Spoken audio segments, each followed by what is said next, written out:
right, welcome everybody to this meeting today. All right, today we're doing the sequel to the 50 acres and the mule, and what we're looking at this evening, and we're going to look at certain things this evening, but what we'll be zeroing in on is a question, let me say an economic question that has, runs through the generations. And the issue is, we're going to say today that there are principally two economic ideologies that rule and govern the entire world.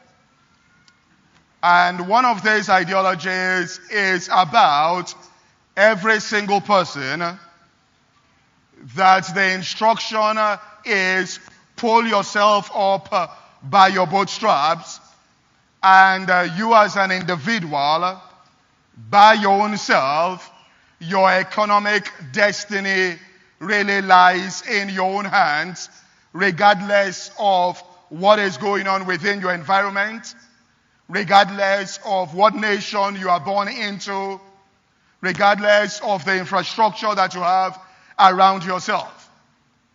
The second economic thought says that the infrastructure and the environment really does count.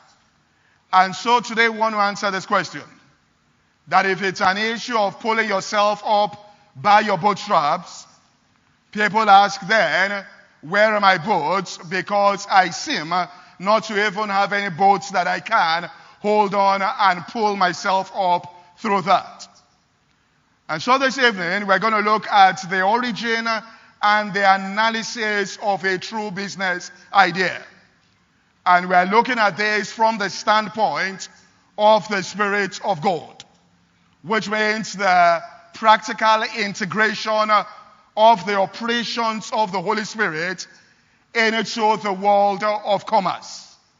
The origin and the analysis of a business thought, its path in growth and support structure. Then the second part of the message will deal with how to move what we look at, because when you analyze the business thought, when you birth it, and it begins to experience some measure of growth, that how do I turn that viable idea into what we'll call a growing farm or concern. Now, historically, there are three obstacles towards or that limits the growth of any small-scale business and keeps it from entering into what we'll call a growing concern. Those three barriers are known. Those the tools that every single person needs to overcome those barriers are understood.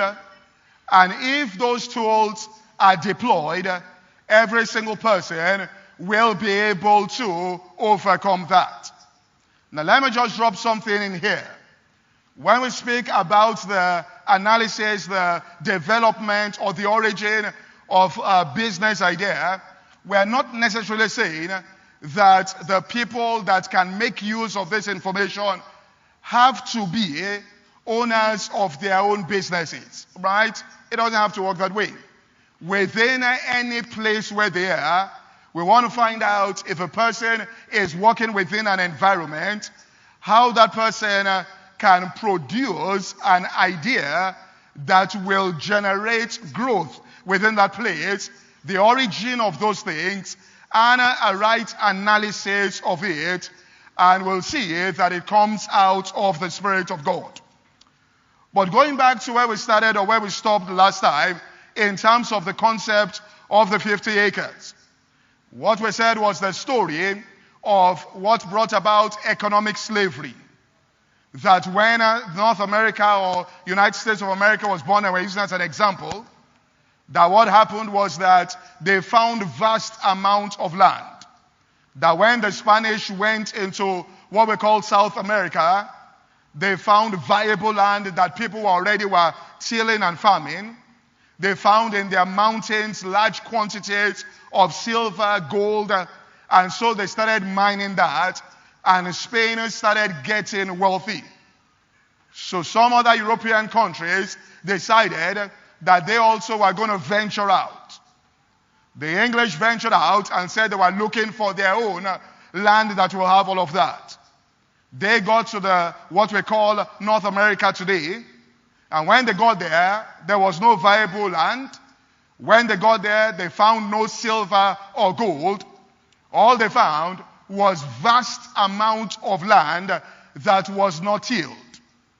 And therefore, the people that got there first decided that the only way in which we can, have some economic gain here is that we have to get people to till the land. So they went back to Europe to invite people to come in and to till the land. But the only way in which they could lure them out of their comfort zones was to promise them that if you came into that land and you worked for free, note that, for a period of time, then after that, they will award you at least 50 acres of land. It could go up to 100 acres of land. And so they signed the agreement, and the people started moving in and tilling the land. And after you worked for a while, you were given your own portion, and it was signed there into law that it was yours and your descendants forever for you to either till or at any given time to sell. And so the entire North America was being distributed that way, to people. And what they did was that they got in there and started tilling the land and sealing the land. And after some time, the wealth that we're getting out of tilling the land from the trade of cotton and all these other things was even making them wealthier than the Spanish that had gone into South America. But tilling the land became more difficult. And so as men went on their own trips, they discovered Africa and found out that the Africans engaged themselves in very, very, physical endeavor. And so they got a brilliant idea that they could get these people to come into their own land and help them to till their land under such difficult circumstances that they had the capacity to do it. However, when the blacks were coming in, because of the ignorance that was there, they did not sign any agreement with them. They came in like the Caucasians came in. They tilled the land, but they were never awarded by any legal framework right of ownership of anything. In fact, what happened was that they were sold as slaves, and therefore whoever owned the land was also given slaves along with that land to go ahead and till the land. So what happened was that the colored people, because they did the same work as the Caucasians, had the same kind of skill, had the same kind of, work, we'll say they had that work ethic also, but what they were never given that integrated them into what we'll call the economic gain, of the world, and brought them on that stage was that 100 acres. And therefore there was that issue that the reason why we are in economic slavery is not because of a lack of talent or because we don't have the skill, but we don't have that take-off grant, which means that that capital was not given to us. And therefore people that were without that capital, which was the 50 acres there, were similarly not integrated into the economic system. And today when you go out and you ask people, this is the same issue, that I have not had any breakthrough, that I have skill, I have talent, but I have not yet found that take-off grant. I am looking for that, my own 50 acres, my own 100 acres, and without understanding the mystery of capital, what happens is a person just gets enlisted into what we'll term economic slavery. And we're going to address this today. So the story there of the 100 acres, the classes there, the slaves were not given, access to own any form of land. Without that, the capital they needed to be integrated into being full citizens with financial and political freedom they did not have. Now, I want to also say something about the democratic system and talk about property rights. I'll just touch on this. But you can think about it deeply because this is the foundation of democracy. Now, those who now had the 100 acres, what they were given was that they now had property right. And therefore, the society at that time, and it still exists today, right? It's just that it's in a more, covert means this thing is operating. What happened was that they were now given the power to vote, which meant that if you did not own any property, you didn't have any power to vote. And the people that had the power to vote were the people that had the political power, which meant that they were the people who wrote the laws under which every other person in the society lived. Now, the reason why they gave them the power to vote and gave them political power was this. This was the understanding that if a person owns property in a community, that person will do everything within their might to make sure that that community is not destroyed, because if the community is destroyed, what happens is their own property will be destroyed. So they felt that once you had property, therefore in it, innately, you will want to protect the community and the environment in which that property exists. And you'll also want that community and that environment to grow and to develop because it increases the value of your own property within the place. That a person that didn't have any property inside that place, if we say, all right, let us fight, people start fighting. And there's, somebody owns half of the property in an area, and suddenly people say, let's start throwing petrol bombs. The person who owns property there will tell them that, listen, let's go about it this way. If there's going to be any change in this particular place, it's not going to be by any revolution or by any form of violence. So they will want to protect. And it's the same wisdom that Solomon used where he took the child and said, let's kill the child. Whoever owns the child will not want the child dead, will want that child to be alive. So property rights was tied up to what we call their political power, which meant that the people had the right to write the laws, which meant that they were part of the democracy, they wrote the laws under which every single person within that place lived. Therefore, the people, the black people did have talent and skill, but they just didn't have the capital to take off and to get integrated into the game. Now, the struggle now has been that the owners of the game, which meant that the people that had that political power, who were the ones that drew the rules that, under which everybody lived, what the people were now asking for was that they should rewrite the rules, right? The rules should be rewritten. Those people that were holders of power within the society should rewrite the rules there, and that if they rewrite the rules, they will give access, and this has always been what they're asking for. Let them give them some access, let them allow them also into the game, and have some form of entrance into that game. And also today in society, people are still asking that, which means that the holders of power, they say, should write rules and all of that, that will allow them into that particular game. Now, anybody with any form of common sense will know that nobody will rewrite the rules that make them, stay ahead. So that isn't really going to happen. Therefore, the real key is that in order to be able to enter into it, there has to be what is termed, and I put it in a inverted comma, ownership of property. When we speak about property here, we are not speaking about physical property. We are talking about something else that really deals with the secret of capital. That is the ownership of property there that really gets you in. And for us as Christians, we do not need these rules of the game to be rewritten. For Jesus said, to him that has, it shall be given.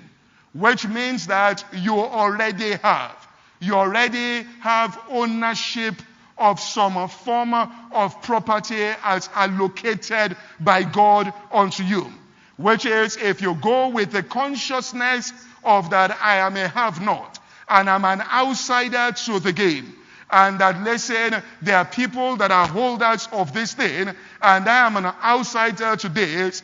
The scripture says, even that which you have shall be taken away, and you will eliminate yourself from the game entirely. So this thing starts, with a mindset. I want to look at it and unravel what is really behind, the economic system and the way and manner in which God himself has ordained for us to operate in this thing. And I'll show some scriptures that tells us that there's a large portion of what God commanded when he said, have dominion, that cannot happen in the church or through the church until we are able to see the role of economics and participate there. Now, there are two principal economic minds, therefore, that are in competition. The first one says that your environment has a lot to do with your economic destiny. That if you are born into the right environment, where there are educational and economic opportunities, the chances are that you are going to do well. Which means if you are born into an environment, which is true, you are born into a place where, it's an average or high middle class family that pays a lot of attention to education, and they take you without any knowledge of yours. They take you to the right schools, right? And they leave certain things for you that gives you some measure of economic advantage based on the fact that the family is connected. They can get a job for you the minute you get out of school and all of that, that the chances are that you will do well. While if you are born into an environment where there are less or no existing opportunities, the chances here are that you are going to fail. Which means that the parents did not pay any attention to education. They didn't have the kind of, leverage to be able to create economic opportunities for that person. All right. So they said you will fail. Now, what therefore the first one is saying is that the infrastructure determines the outcome. The second is saying something that is very deep. What they are saying is that even though the first presentation is reasonable, it is a presentation that creates what we'll call the middle class, and doesn't unlock the mystery of capital. That it is not really the secret to empowerment.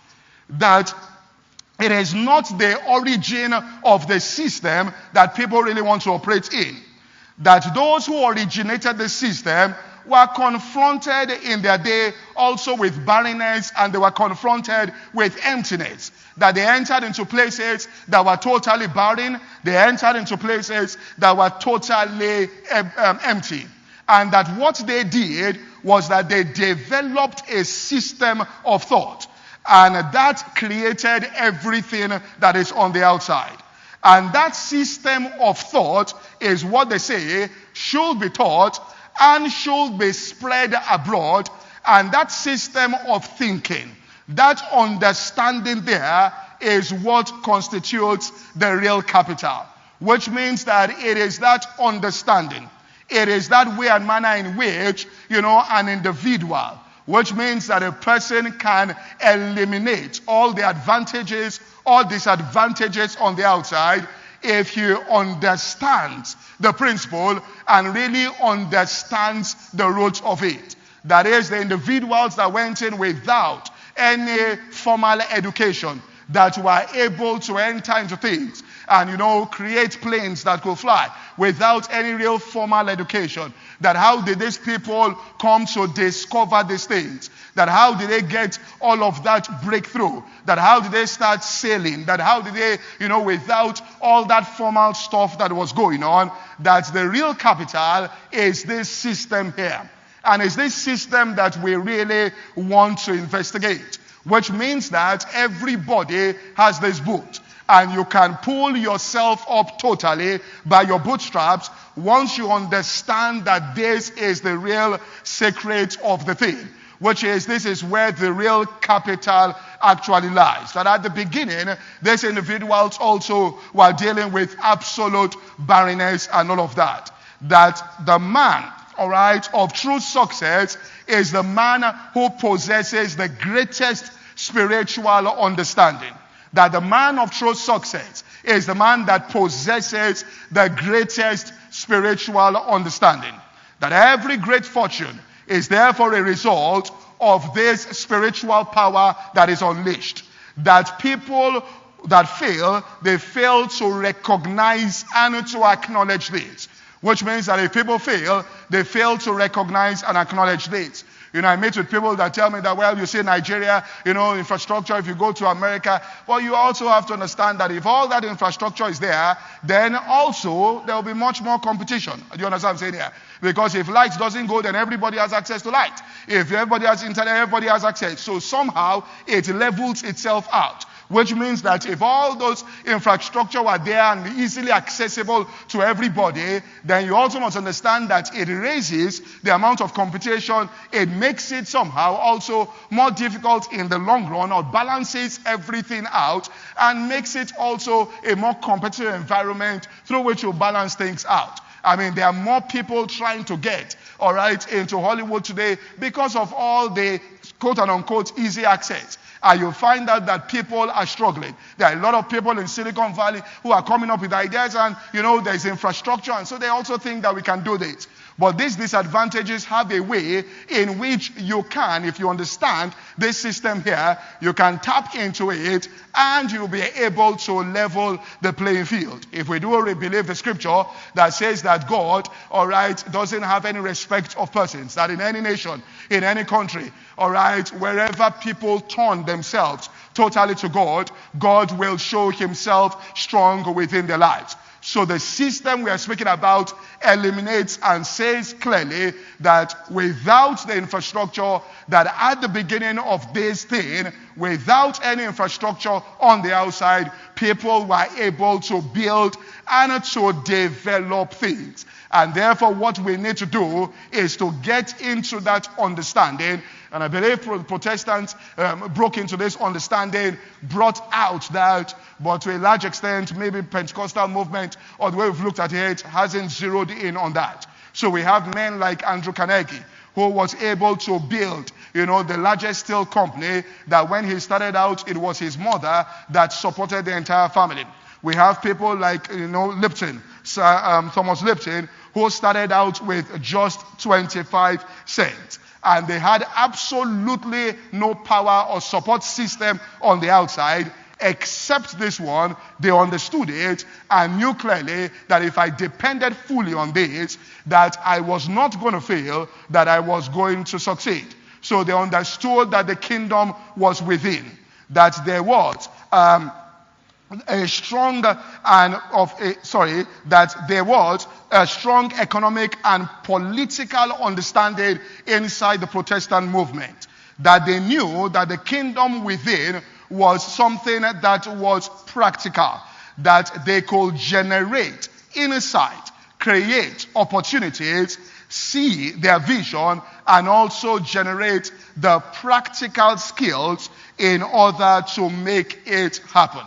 And I will start out with this scripture that we find in Proverbs chapter 13 and verse 33 as we start off on this. Proverbs chapter 13 and verse 33. Proverbs 13 and 33. And it says this.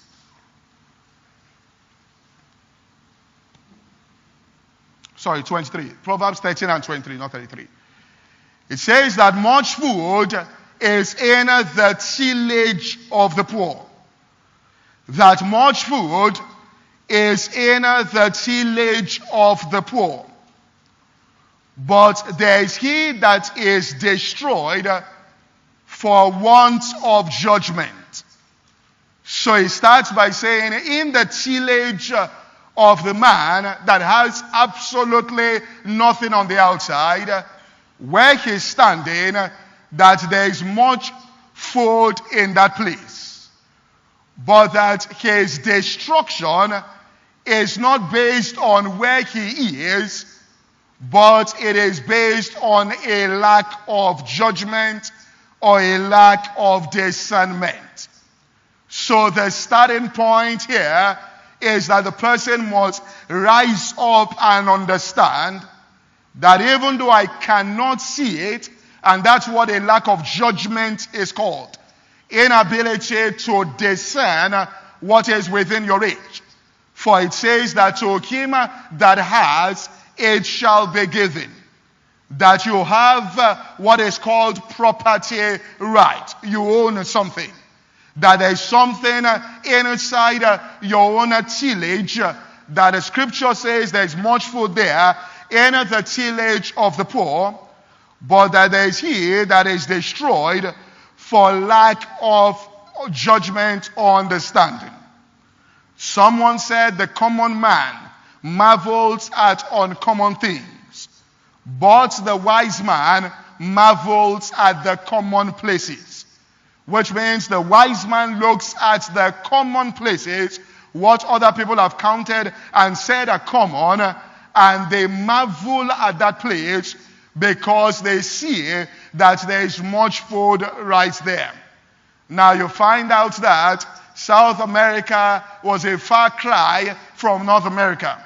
And the reason was that when they got there, they depended upon, right, all of the resources that they saw on the outside, while the people that went in North America had to depend on digging deep and going into these places.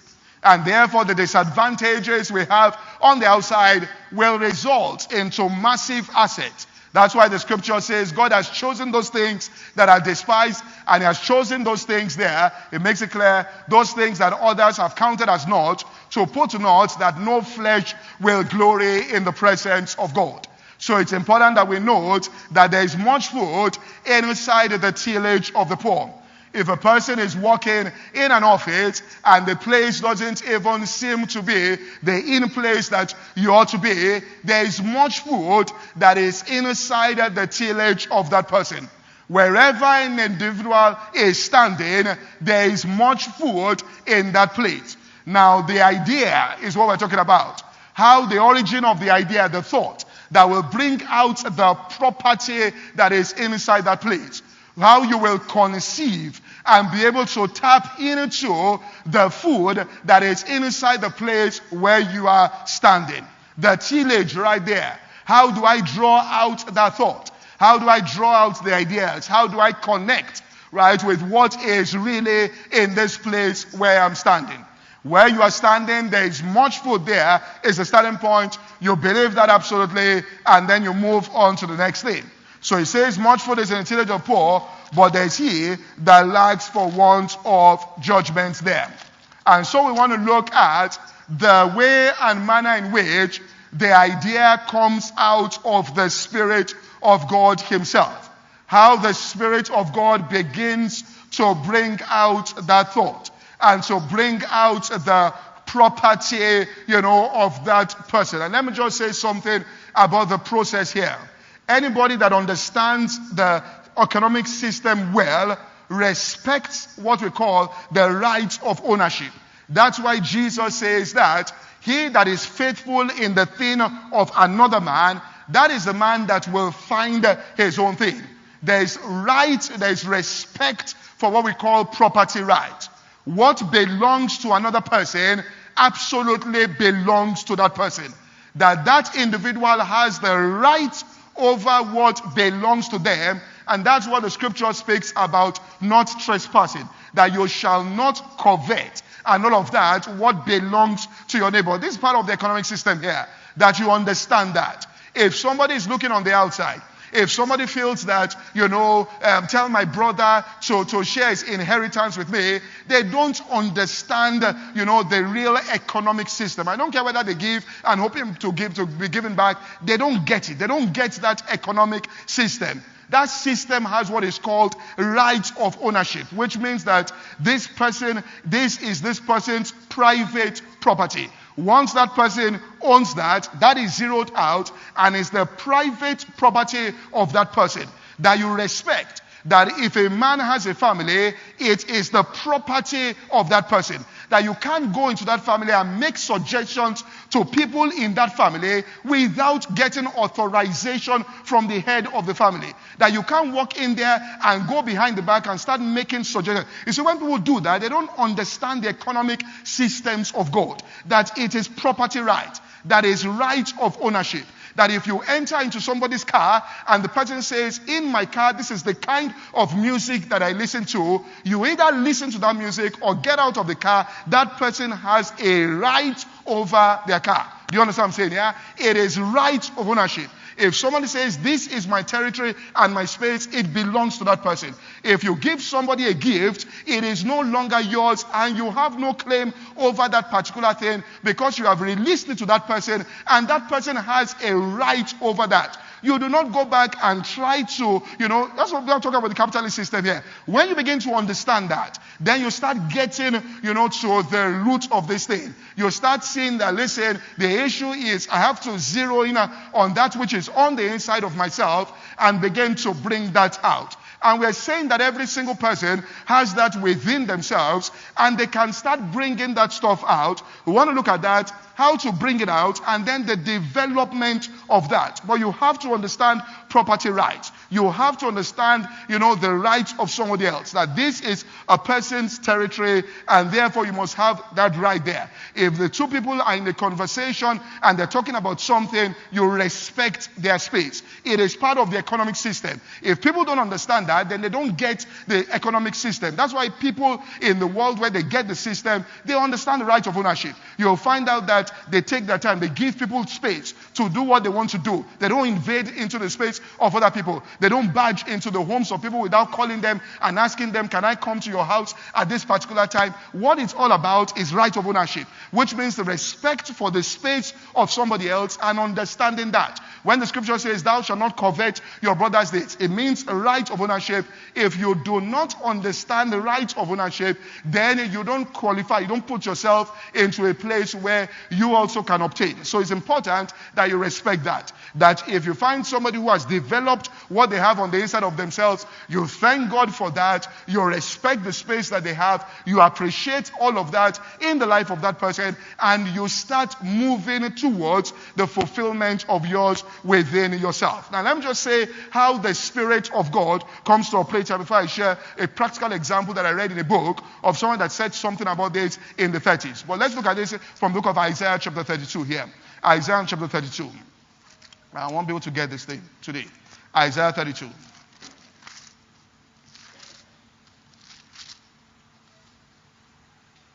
Isaiah 32. That's part of what you should teach people.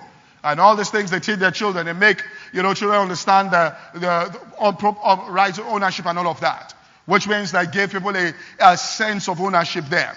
Isaiah 32 here in verse 15. Look at it. It says, until, or let's read from verse 14.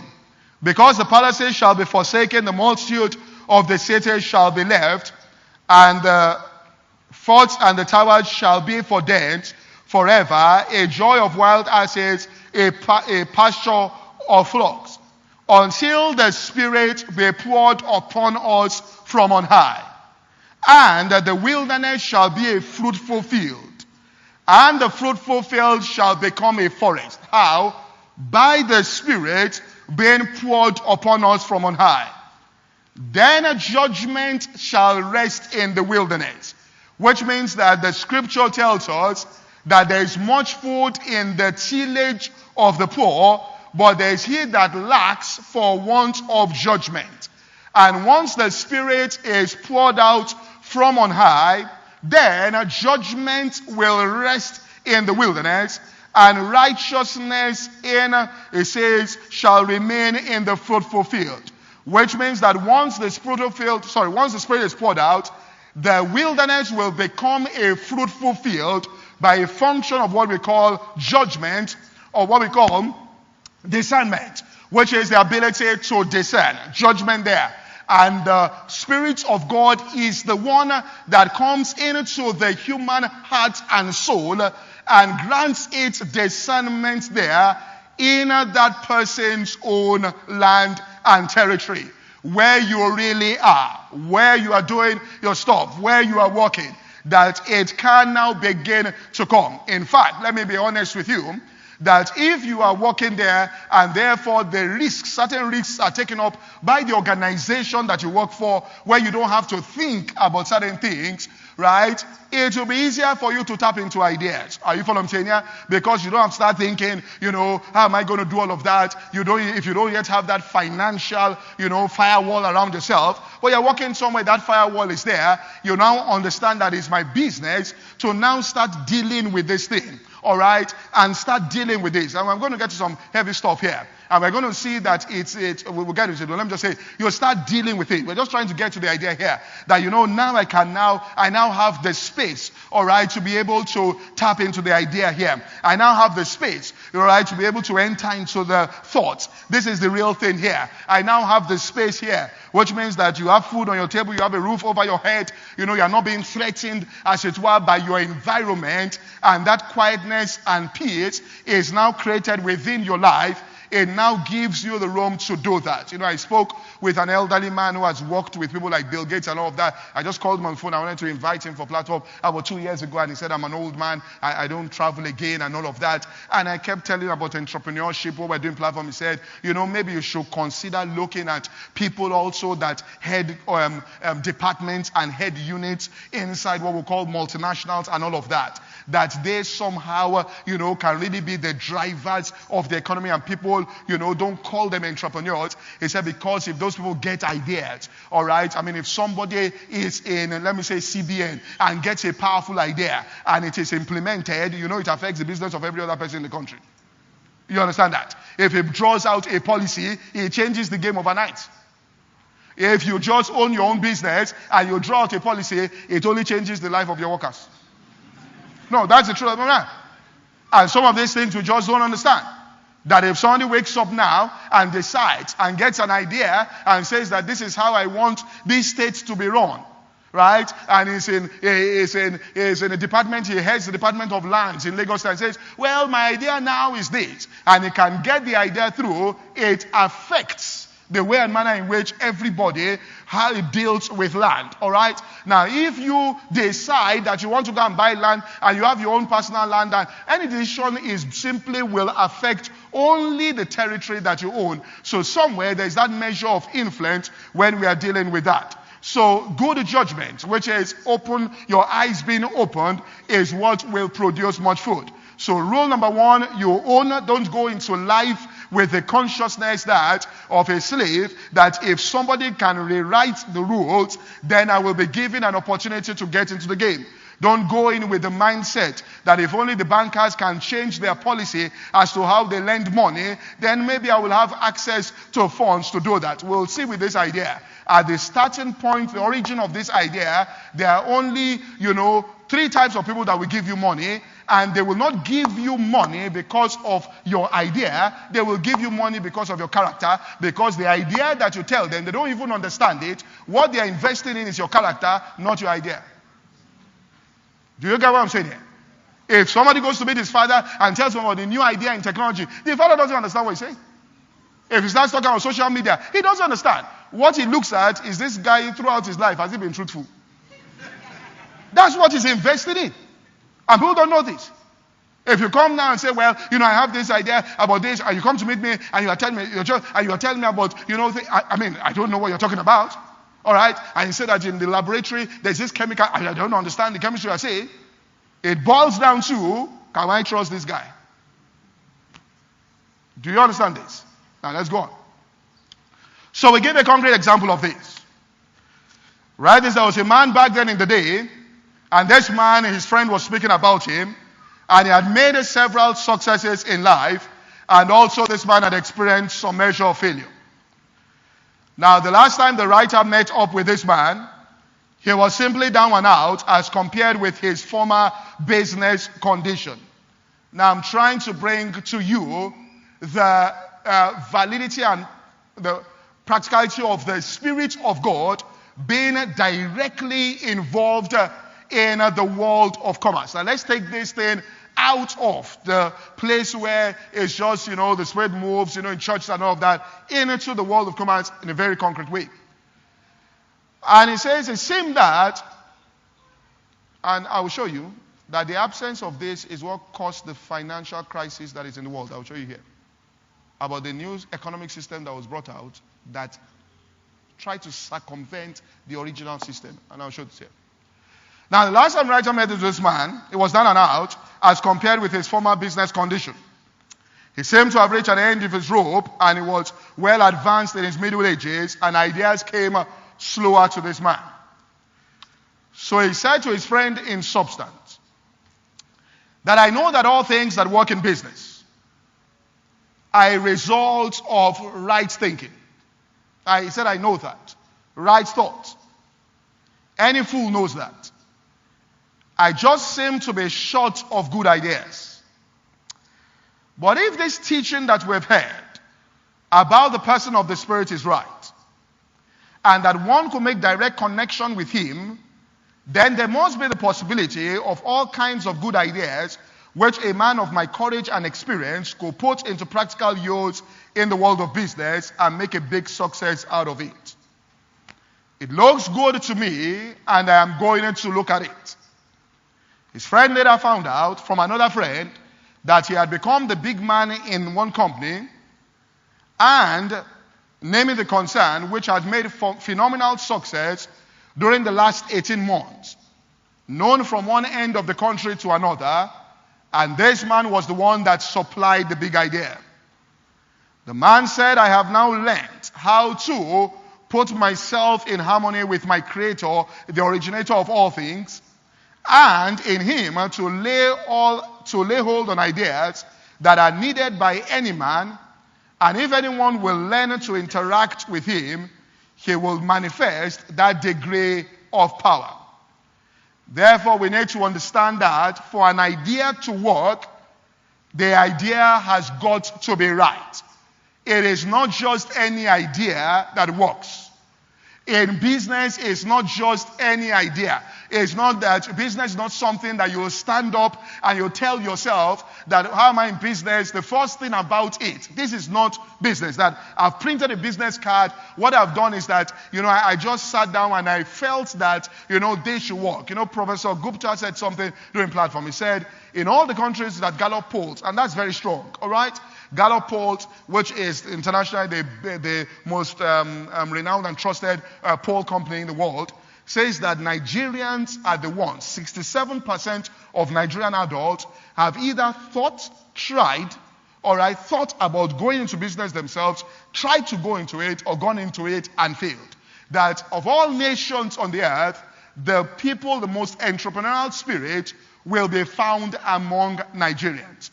He now said, therefore it is important that we teach Nigerians what really causes failure and success in business, because that is the propensity of the people. Therefore, it is important. That's what I said on the National Day, to take it as a national issue.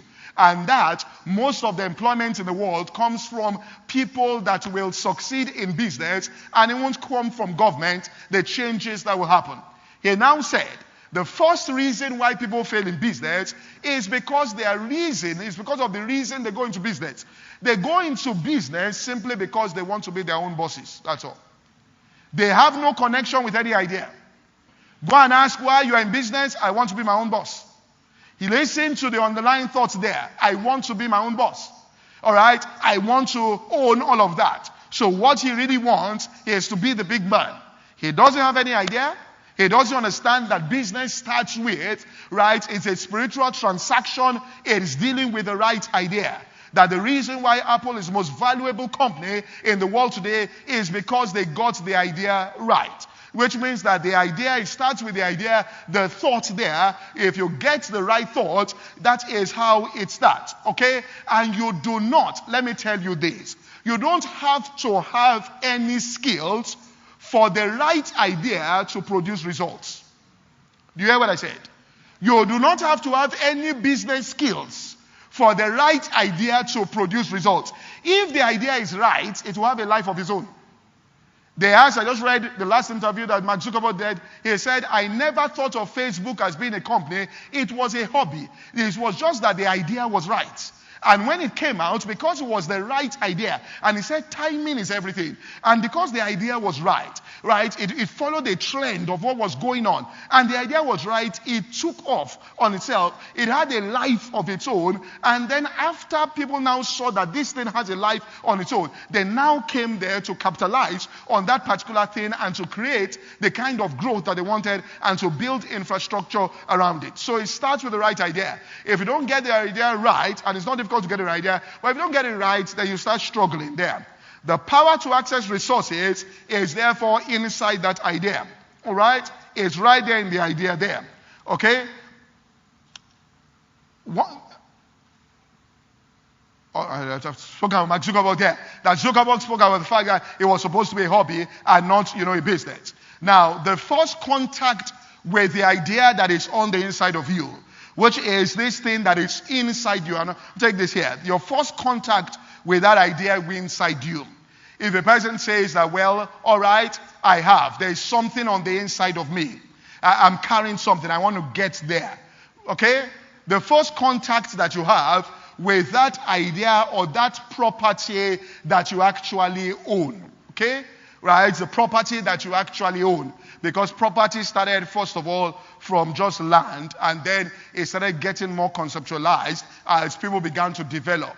So you have somebody that can have, property where if you watch a movie, they'll tell you at the end, this is the property of 21st century, or this is the property of this, company. You'll see that we own this particular thing. It's not any physical thing here, but we own that, all right? So when you talk about someone like Steve Jobs' own property in terms of Apple being his property, it wasn't, they could have run Apple out of rented buildings. They didn't have to own the building. They could have run it out of leased places. There are successful companies in this country that don't buy any property, all right, because they feel that they might leave any day if something goes wrong. So they are running that property there from leased physical places where the property now is not brick and mortar. The property now is in the world of ideas and it's in the world of thoughts there. And they've crystallized that and all of that. Now, so once the first contact with that property there in your spirit is the desire that you feel, which means somebody there just has this desire for more. He just has this, he senses on the inside that I'm no longer comfortable, all right, with what is going on. If you are at your desk, at your job there, and you are no longer comfortable and you want more from it. And this is where true work comes out. That is not an issue of slavery where the boss tells you that, you should do this in the morning and do that in the evening, and then it becomes a routine. And inside your heart is yearning for more. All right, this is that desire. It's that property on the inside of you that now wants to come out and give expression. All right, is the kingdom of God on the inside seeking for greater expression of what it already possesses. So it wants greater expression. All right, it is unfulfilled potential inside you that is yearning for expression. It is that unfulfilled potential, which means that what he's saying is that there's something inside you now that is crying out for more. There's something there that is crying out. And in order to enter into rest, in order to go into the place of rest, the law of God was that he labored for 6 days. On the 7th day he rested. And in that rest, he brought out a law. The law was that I am no longer going to labor and create anything. All that I've created should produce after its kind, which means that the orange tree should produce orange fruit and it should have seed within itself to multiply that. Which means that people that labor, really what's happening, and they've not entered into rest, is because the ideas they are trying to implement, those ideas are not coming out of, it's not coming from a place of rest. It is not the seed that is within the fruits of their own lives. They might just look on the outside. They haven't made contact, right, with the Spirit of God on the inside of them. Those thoughts are not coming out of their own spirits. Those things are not coming from within themselves. I mean, I'll give an example, and I said this during platform. The thought of platform that penetrated and spread from a position of rest, all right, was simply something that happened when I was in school. We had done faith seminars, we had done convention, and one day I just sat down when I was in school there, and the idea just came that we should have meetings where we will call, people who were Christians, they were secular, successful, to talk to students and all of that. And so what happened was that we saw it, and it succeeded, it was fairly successful and all of it. And so when I got into a new position, I understood that anything that God will bring out in your life must be a multiplication of something that already has happened in your life. So I went back, I don't say this process, and from there you hatch the thought and the idea becomes extremely powerful. So it is that thought there, something on the outside. If you follow this law, you will enter, all right, into the place of rest. It is in returning and in rest that you are saved. Quickly look at Isaiah here, chapter 30 here. And let me show you this process here. And look at what it says. Isaiah 30 here. And therefore it's not the hustle. Look, I'll say this. Isaiah 30, because people say business, we're hustling. That's not what this thing is about. Okay? That's just hustling around town. Look, you're a Christian, okay? There has to be some there's a way this thing works. Isaiah 30 here, 15. You don't have to embarrass yourself. I'll show you this. Let me show you. Isaiah 30, 15. For thus saith the Lord, in returning and in rest shall you be saved. In quietness and in confidence shall be your strength, and you will not. Isaiah 30, 15. But you said, we shall flee upon horses. Therefore shall you flee. We will ride upon the swift. We will go on in the struggle. Therefore they that pursue you shall be swift. All right, a lot of people carrying briefcases saying we are in business. Are you following what I'm saying here? Looking for capital, looking for money. Disturbing, invading other people's spaces. Getting offended because people are not responding to them. Are you following what I'm saying here? Chasing the structure, doing all of that and complaining bitterly about things. 1,000 shall flee at the rebuke of one, and at the rear of 5 shall you be left as a beacon upon the top of the mountain, and as an ensign upon the hill. And therefore will the Lord wait, that he might be gracious unto you. Therefore shall he be exalted, that he may have mercy there. It says, in returning and in rest shall you be saved. In quietness and in confidence shall be your strength. So what you simply do is, you bring yourself to the point where, we've said this before, everything that God has done effortlessly, you want to decode what that yearning is, right? You want to get to that place, all right? It's not about reaching for what belongs to somebody else. It's not about coveting here. The idea is not about me seeing somebody else do something and then wanting what that person has or what that person has done, right? It is a further expression of what you already have. And therefore it is the business of the Spirit of God to decode that desire that you have and crystallize it into some thought. So if you are walking in a place, the Spirit wants to decode there, right where you are, that when I'm not fulfilled, I come in at 8 a.m. and the only substantial amount of work I do is for 2 hours. After that, I'm not really doing anything concrete. And therefore, there's a yearning on the inside for more. And the Spirit says, where you are, you can start decoding that. You can start bringing out thoughts and ideas from that particular place. And this quietness in acknowledging God as your source, right, in worship over the things that you already have, that are yearning for greater expression, is what develops and cultivates insight. Because what you need is insight, penetrative insight, to be able to see things there. You need that insight to be able to recognize that thought and the idea.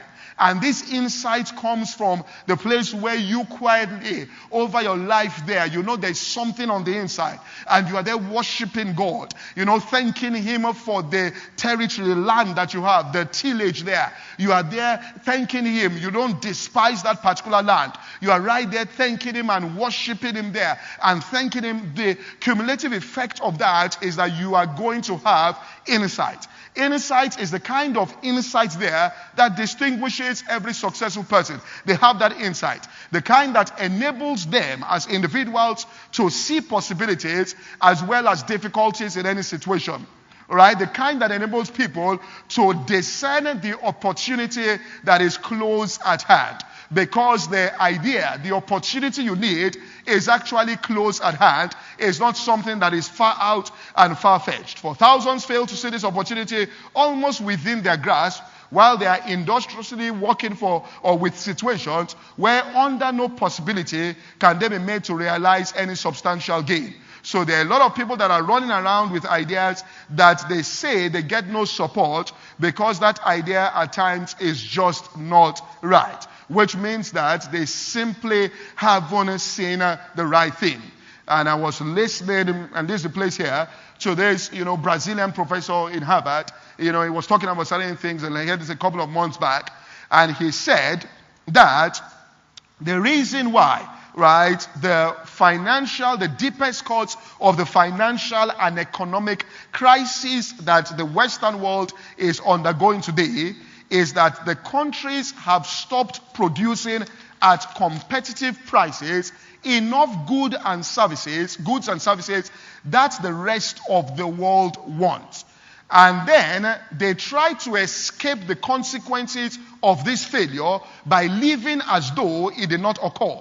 And so what they now did was that they put a credit democracy, which means that making money out of money, and that's how they started creating that. You say the economy was built on products and services, which were individuals like Ford that brought out the car. You had people that came out and brought out ideas. This is what the economy was built on.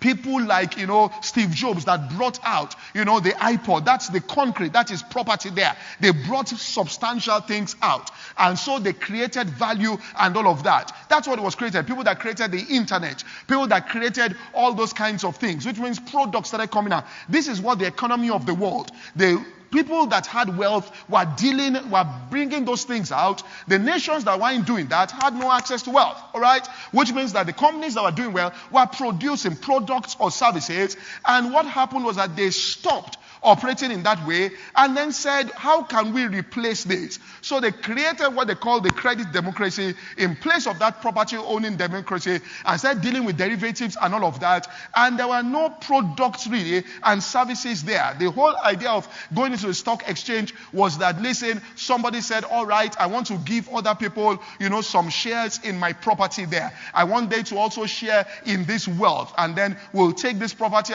this product as an entity and go and sell it to people and all of that. Now, that was no longer there. There was no products. There were no real services. The companies weren't producing. Individuals weren't coming out with all of those things. And what they now did was they just produced this, thing of dealing money with money, trying to create money. Instead of financing the real economy, they were just financing. Money was working with money. And because of that, the entire thing collapsed. And the only way it's going to go up again is that there must be products and services that come out of the hearts of men that people are willing to deal with. Now, so once an individual digs there and starts bringing out the business idea here and comes out and says, this is the service I'm going to render, I have seen it, or this is the product, and it comes from a place of quietness. It comes from a place of stillness with the Spirit, not a place of, running around. It's not, taking somebody else's thing. It comes from a place of quietness and stillness where the individual says that the yearning is on the inside of me.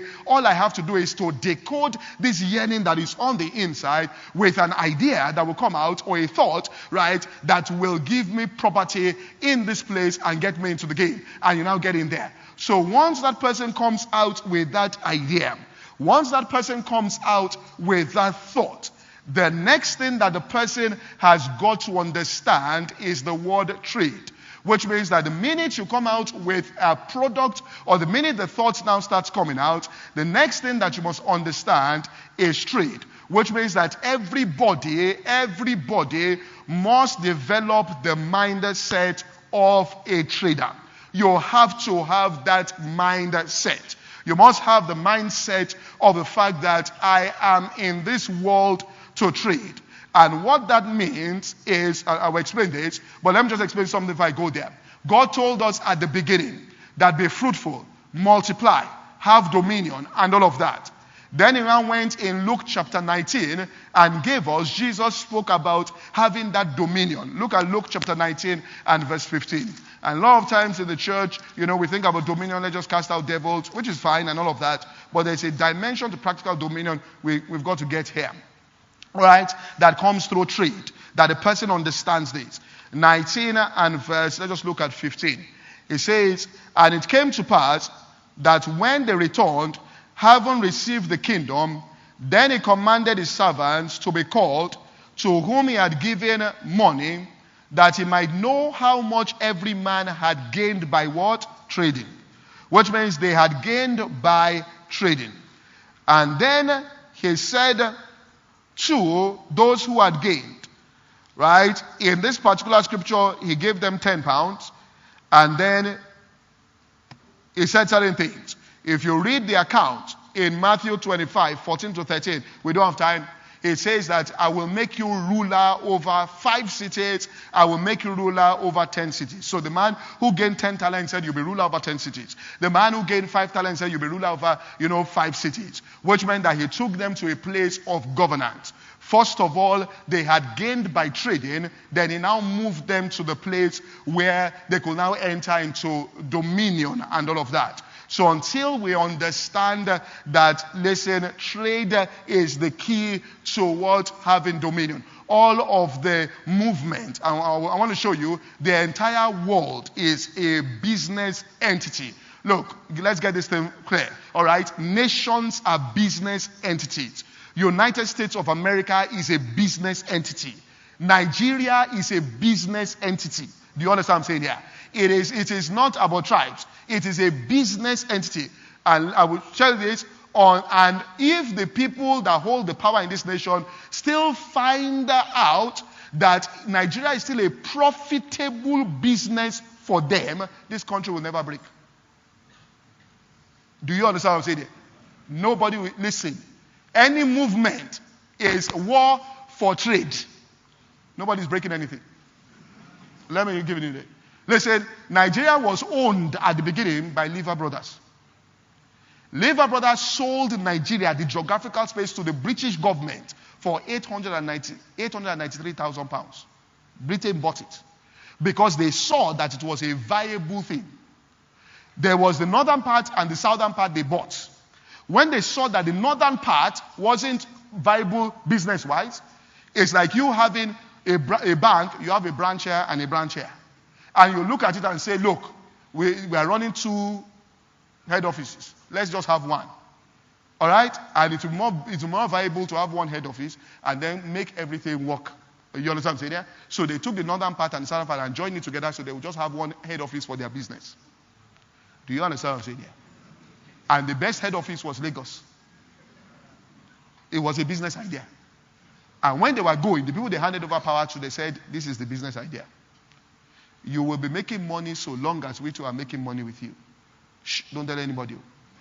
And those ones, do you understand what I'm saying here? People that went into America, they didn't go there. It was a business idea. That is a land where we can do business. You understand what I'm saying here? It was and so the entire thing there, and those countries are ruled by trading institutions, multinationals. They determine and develop everything that is there. So if you don't understand that what is really going on, you'll just be screaming. Do you understand what I'm saying? Screaming. I mean, if you look at the way they distributed power, they settled some people to make sure. I mean, do you think that a man like Dangote will ever allow this country to break?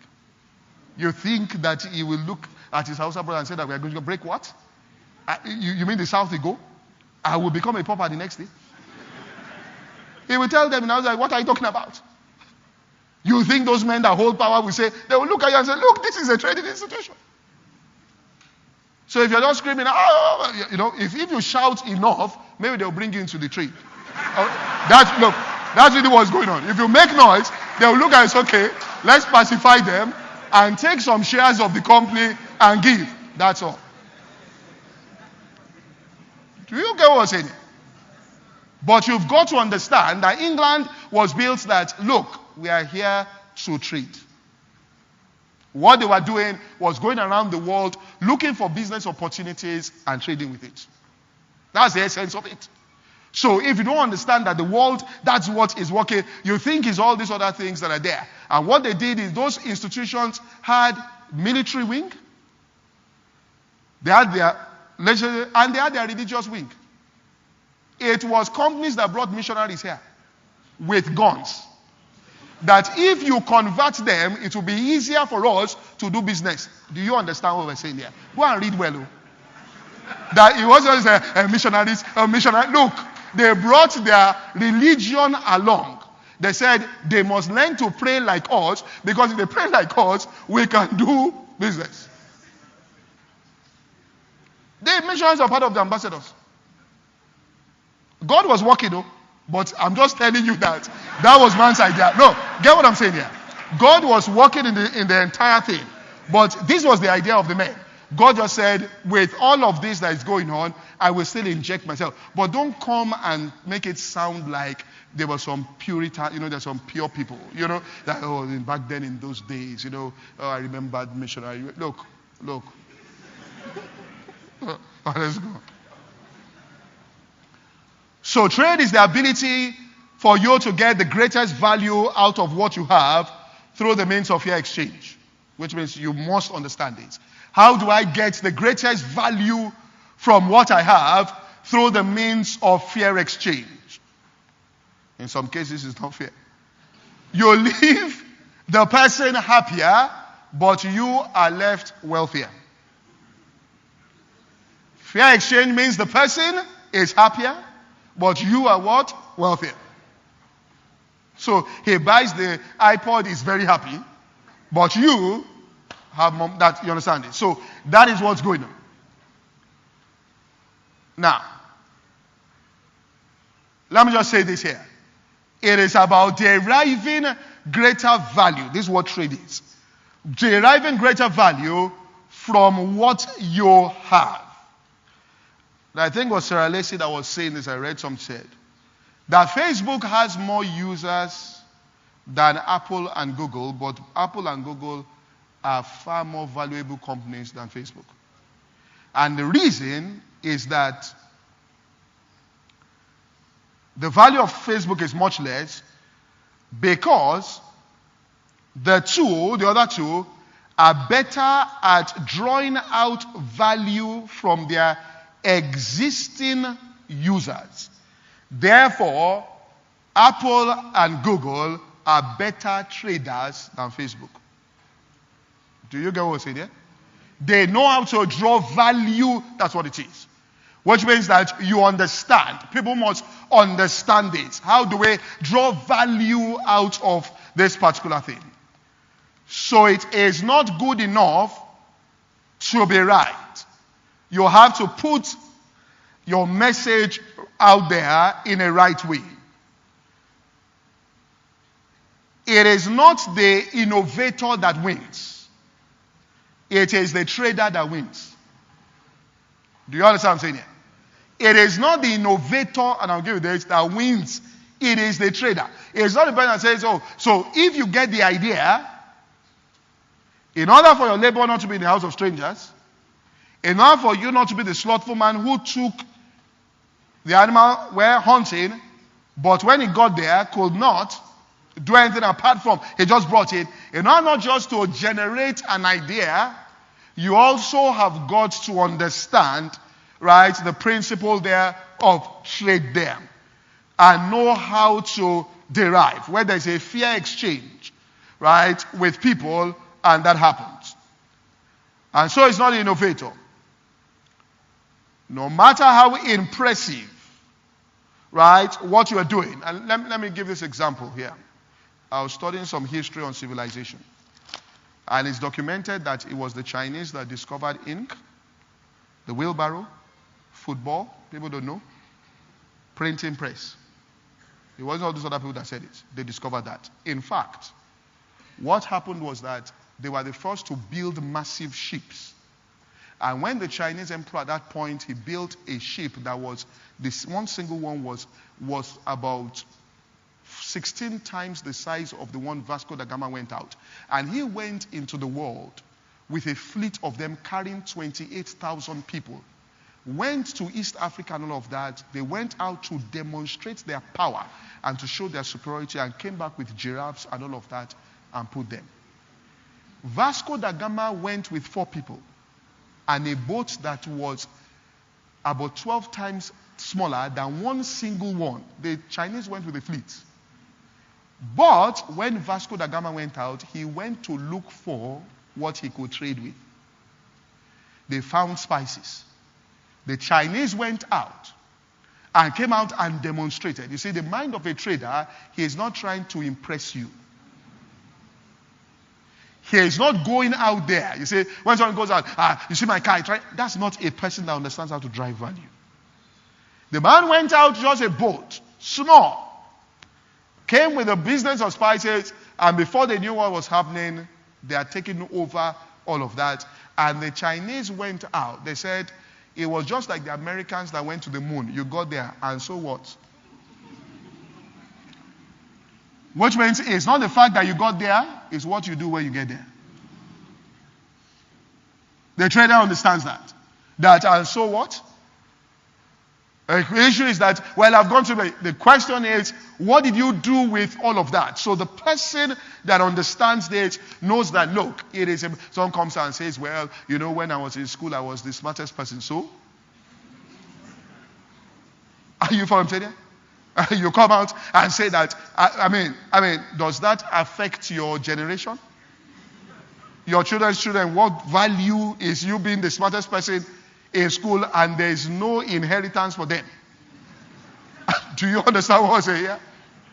I mean, that one we can even challenge, because after 40 years, you say you are the smartest person. Everybody will say that they were the smartest. Nobody can find the books again. So we can challenge all of that.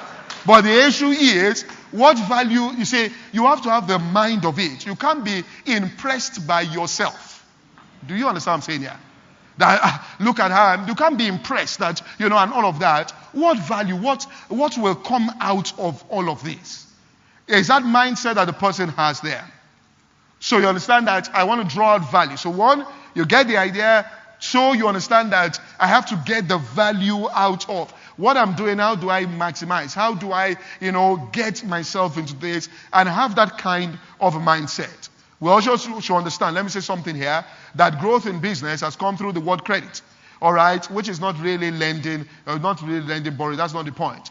It's what the word credit means is I believe you or I trust you. That's the Latin word for credit, which means that it is not money but trust. When a person says that I have credit, it means it's not money. For example, you can say that if somebody trusts you and you have a market where you can sell all of this equipment, there are people that are ready to buy the equipment if they get to the ground. The problem is the people that own the equipment are not willing to release that equipment to any person, right, because they don't bring cash. If you have credit, it means you can go to those people and say that give me the equipment. When I sell all of those equipment, I will come back and pay you the cash. That is what credit simply means, which means that they release something to you to go and invest in your business, where the thing that when you finally get the profit, you are going to share some of them. So they don't really have to take anything from you. They just have to trust you. It is when they don't trust you, they ask for something. Do you understand what I'm saying here? So once you are not a trustworthy person, then it means that you can't get into the game. You understand what I'm saying here? Which means that it's about, I believe. Credit is not that, I need credit. It's not I need money. It simply means I need somebody. Because there are certain amounts, Professor Shibal said this, a certain amount of money that you can't collateralize. I mean, how do you ask somebody who says, all right, we need $2 billion. Oh, how will he start collecting? What is he going to give? His soul? If he gives everything around the whole place, what is left? He says, take my shoe, take my hair, take everything. When he says, they calculate everything. He said, what is he going to give? And there's business at that level where you simply have. I mean, there are things that happen inside. I mean, for example, in this country, that people go and meet people that are powerful. They just say, is that what you want? You want that? You can have it. You'll be amazed.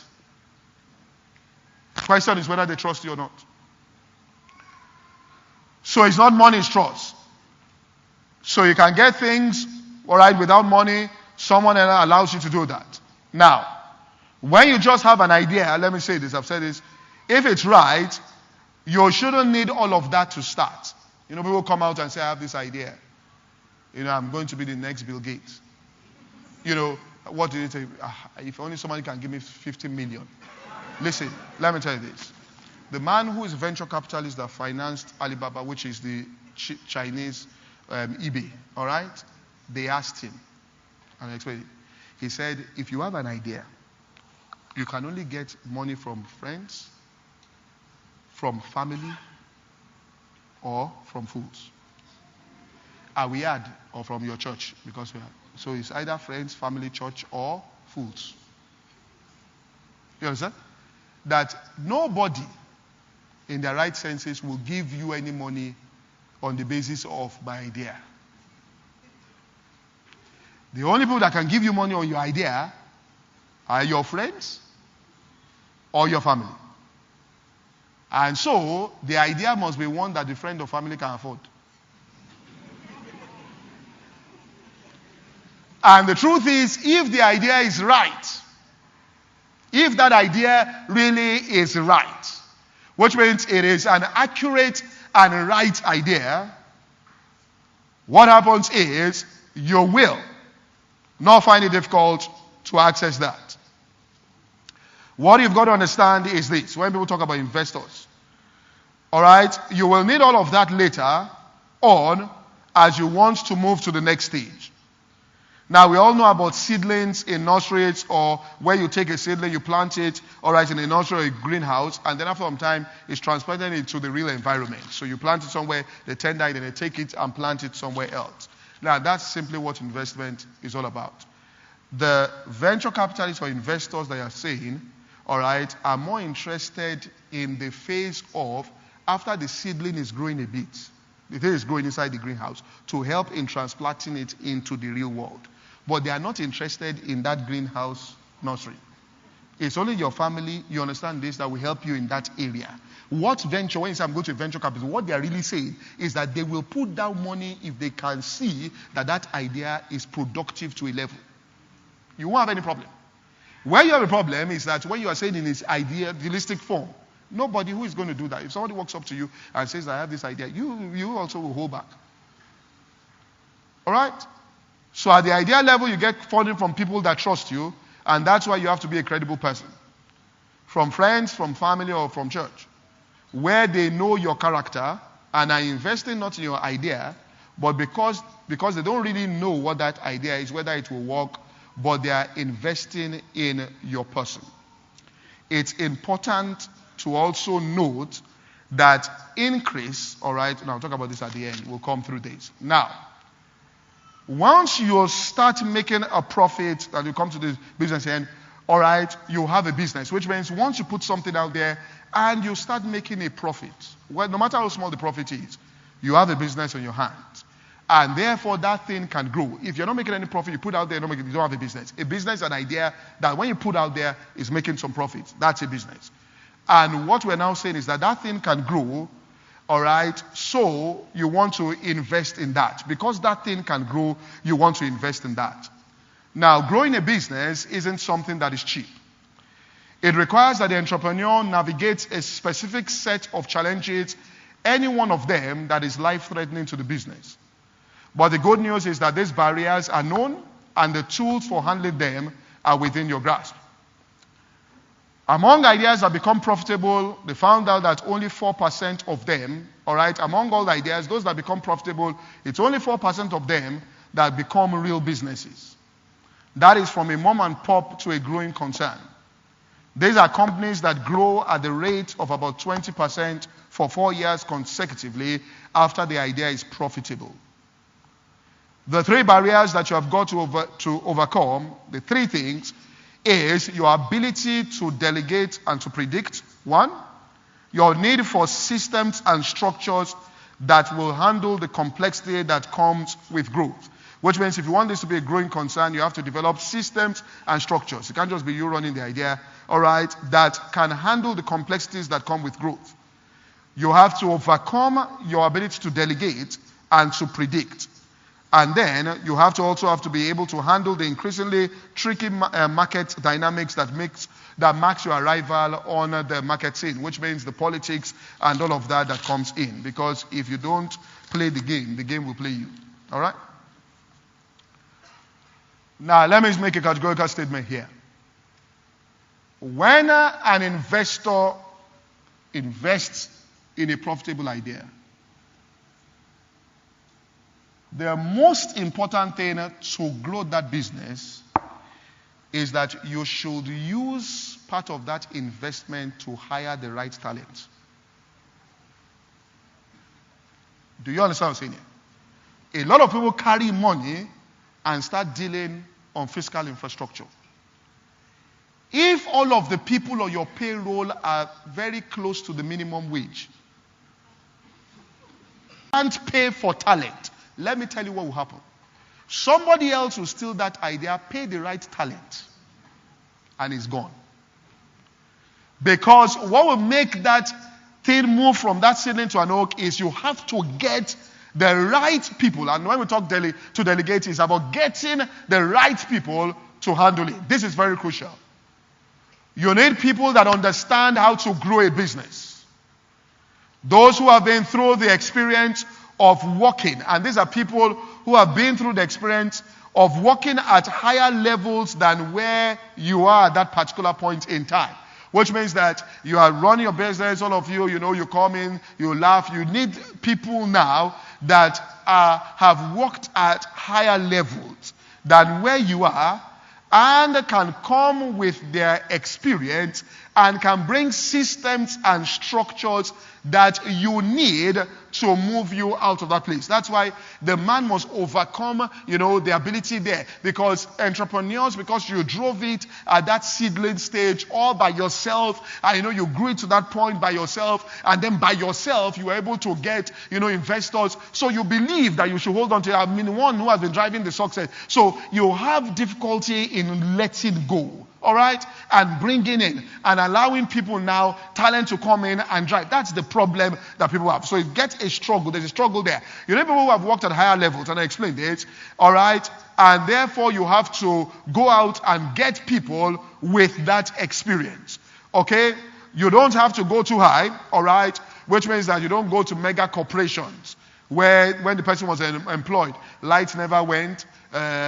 If the paper finishes like this, the paper comes, that if you bring them into your company, they look and say, what's happening? Ink has finished, what are you doing? I can't work in, and they will get irritated. You mean you're shaking the machine?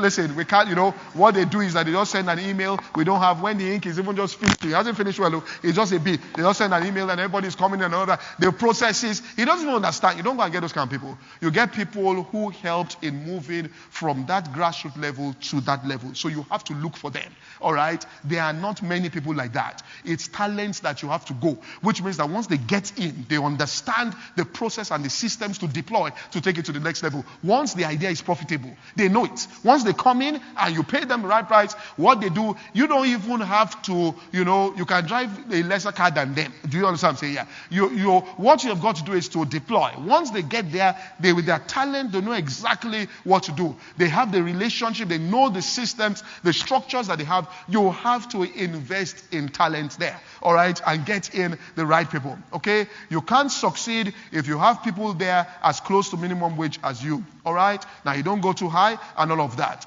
okay? All right, and you also have to, when they begin to give you the ideas of what, should be done, you also, don't just go and implement the ideas with some inferiority complex. You have to make sure that what they are saying fits with what you feel on the inside of yourself. That when they bring the suggestions, okay, this is what I was trying to understand about this particular thing. So you know what they are talking about, right? That is your business, to make sure that you know on the inside. If it doesn't fit, if it seems like, this thing is way out there, then you tell the people that that, let's say, I can't do this. So number one, you hire talent. The next place that you want to put money into is that you want to have the ability to predict. Therefore, you want to spend money on research to acquire data for what you want to do, which means you want to get data, okay? A lot of people get money, and the first thing is that, they go and buy a car, they do all of that, and all of this. You want to make sure that the data is right. The information that you have about your business is right. A proper analysis of what is really going on, what is working inside the place, why it is working, where the real results are. You want to track your progress, and you want to understand your progress. Let me give you an example here. We are in the season of the American election and studied and all of that. But they have people there who have done the research, who have, they've acquired the data. Listen, in America, there are 30 states that they are not running any promo at all. Obama is not going to 30 states. Mitt Romney is not going to 30 states. They are battling over 27 states. They don't go there at all because those states are on lockdown. Traditionally, if you go there and you spend money, you're just wasting your money. Traditionally, they either vote Democrat or Republican. They don't bother going there. Now, they have a certain amount of states that the hundreds of millions of dollars are going into. There are about 12 states. Now, among those 12 states, there is one state that will decide it, which means that night, when you're watching it, when they call Ohio, the president has been decided. All right? And inside Ohio, there are some places in Ohio that are born-again Christians, lockdown Republican. There are some that are liberal, lockdown Democrat. It's about 6 local governments that will determine who is president. So it's not the whole of the United States, it's 6 what? Local governments. That's where they're pumping all the pressure. That's where all the money is going into. If you take that money and go and put it somewhere else, all right, if you are putting it into where you already have, you're wasting your money.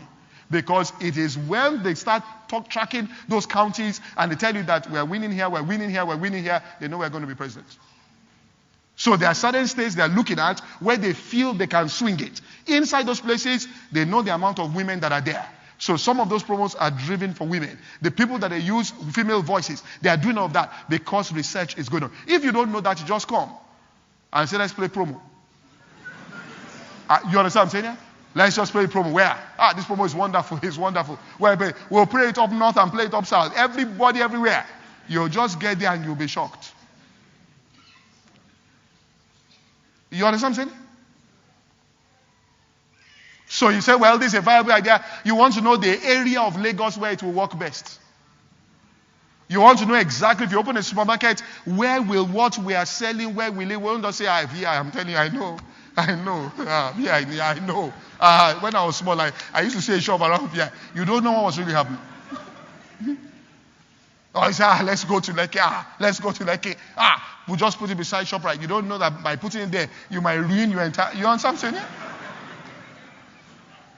So you want to spend money on people that will do the research, that will bring out the data. That's why it's talent. That will come out. I said this service once. And when this man was in Bain Capital, he paid people. These people run supercomputers. Look, if you get any of those things into this country, you will make money. People will know what you are doing. If you get people that can really do the research and pull, you'll just be making money at home. People will say, where you get it? They don't know you brought some people who have turned the world around for you. And they went in there, they said they went to buy up a company. This is what they do. They'll come in and the venture capitalists, they'll buy up a company, it's fairly there, buy it up. They buy up everything, then they go and get the research guys. All right, the supermarkets now. Where can we put the supermarkets that work? Those guys will enter into it, run through the thing, research the thing, go demographics. They ran through the entire thing. They told him, if you put this supermarket here, and take this one and put it over there, and take this one and put it over there, and take this one and put it in this area, move it from here to this place, it will start selling. The people in this area, this is exactly what they want. They put them there, they start making it, say, these people is magic. It's research. You understand what I'm saying? So you want to spend on data there. Then you also want to, all right, make sure you have systems and structures that can handle the complexity of the process. All right, people you hire must be right. They must be able to bring in systems from places that those who might, have grown up with you simply don't have. And this is where you have to be in government here and understand politics. Because when you start bringing in, hiring new talent, those that were with you will not be happy. And let me tell you this, you cannot pour new wine. Now listen to this. God showed me. There are many things you can do with old wine skin, but you can't pour new wine into it. Do you understand what I'm saying? There are many good things you can do with old wine, but you cannot pour new wine into old wine skin. So you have somebody that, how are you? How you start the business, mom and pop. As you sell, you put it inside. In the evening, one says, my child is not feeling too well. You just open the drawer. How much is this for this thing? That's okay. That's 7,000. Thank you. I love you so much. They hug you. You go. You are the best boss in the world. They put you on BB, your photograph, best boss around. Next day they come again. As they start working, everybody start hugging and all that. So all that emotional love is there. You now bring in people that know the next level. We can't continue like this. You need an accounting system. Anybody that wants any money has to send an email and forward it with process. War starts inside your company. Say, how can this kind of person just come and be saying we should write emails? Where was he? Where was he? And then the story starts. I remember when his child wasn't feeling well, me and my wife went there. We spent the whole day. So how do you cope with emotional ties and the reality of growth? Do you understand what I'm saying? Because people say all kinds of things. They will tell you history. I remember. See him now, he's changing. I remember. Look, and they will come out of that. So you have to be able to manage all of that. I got to understand that you have to put right people in the right positions. People that can come in with things like schedules, that can say, look, you have to evaluate performance, which other people don't, they can't hear that kind of, which performance are we evaluating here?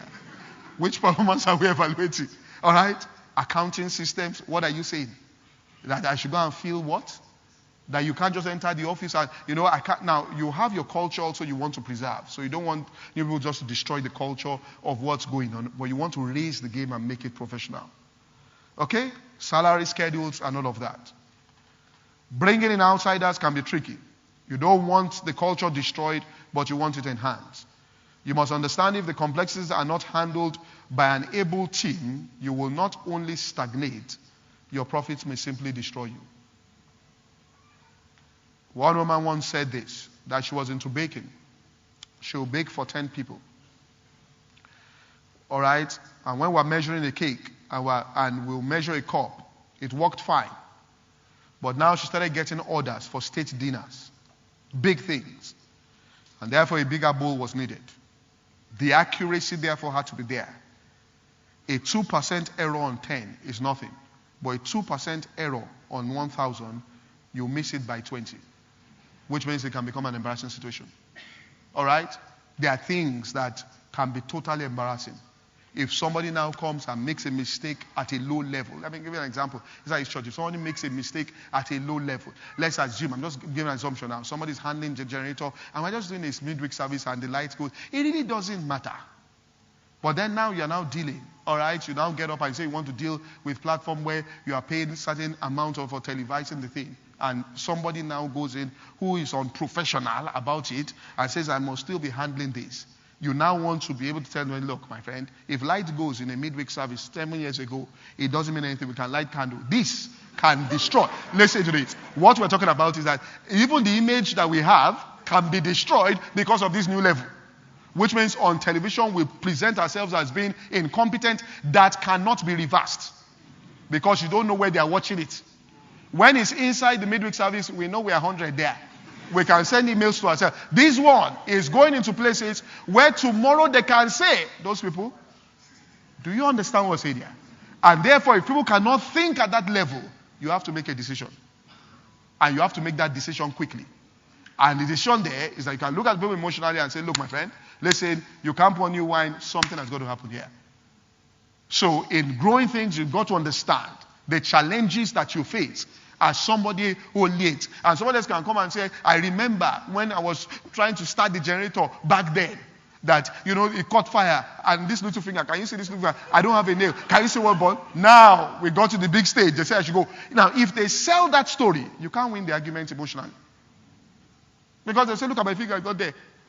And most people, because they have not operated at that level, don't understand. You understand what I'm saying?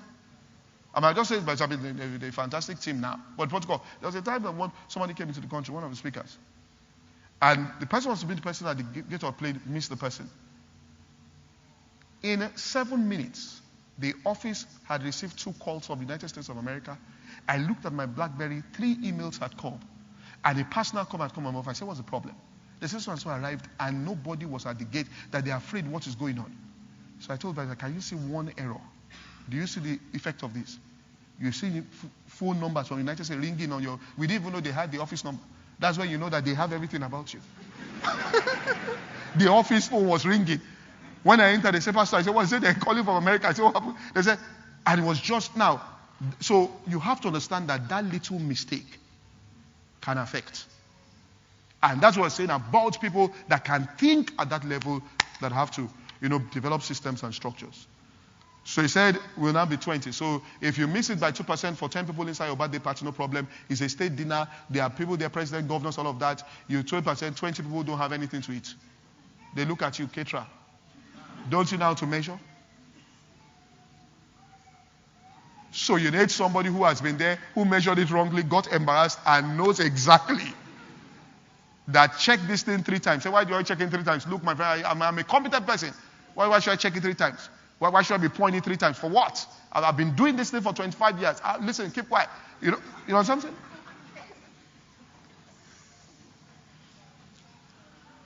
So the tolerances of the systems have to be tightened. Successful ideas will place you in bigger terrain, all right, in the marketplace. People will also quickly copy your idea. If it works, even your friends will copy your idea. The game changes. And let me tell you this. If you don't play that game will play you. You say, I'm just here for myself. God knows my heart is clean. Listen. Let me just tell you this. I have nothing to do with politics. I just came to this place to work. Whether you like it or not, politics will come to you. So you better open a book and go and read politics and governance and study the art of it. Read it where? I remember when Tony Blair said he was coming to power. Then they went to visit Bill Clinton in the office. Then one of Bill Clinton's people called a guy. Called him, said, come. Say, you are going with him. Say, let me tell you this. When they're distributing the offices, this is even before anybody got there. When they're distributing the offices, closeness to power is the power. If they give you a large office with space, where the leg room, and there's a small office where your table is this small, and you have to climb over a table to go out, but you are next to the prime minister, take that one.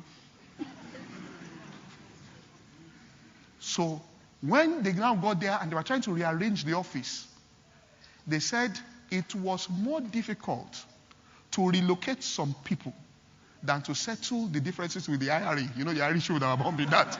Negotiating with those people was more difficult just to get them to move. They are not moving.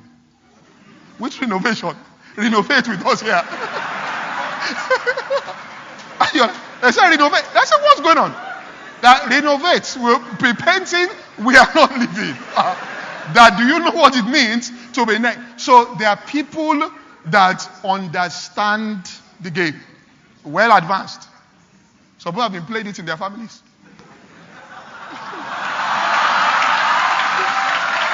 You understand? All right, that have been doing that, and therefore you have got to, as a person, wake up there.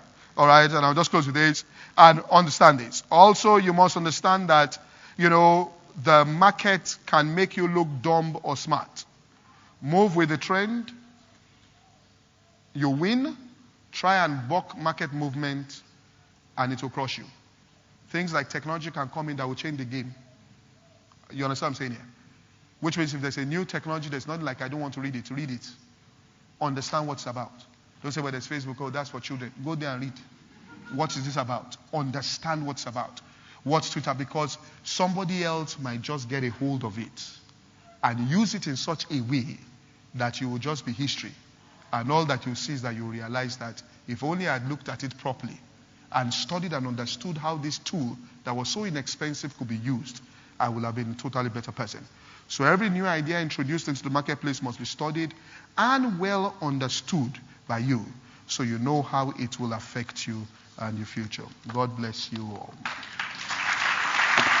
All right.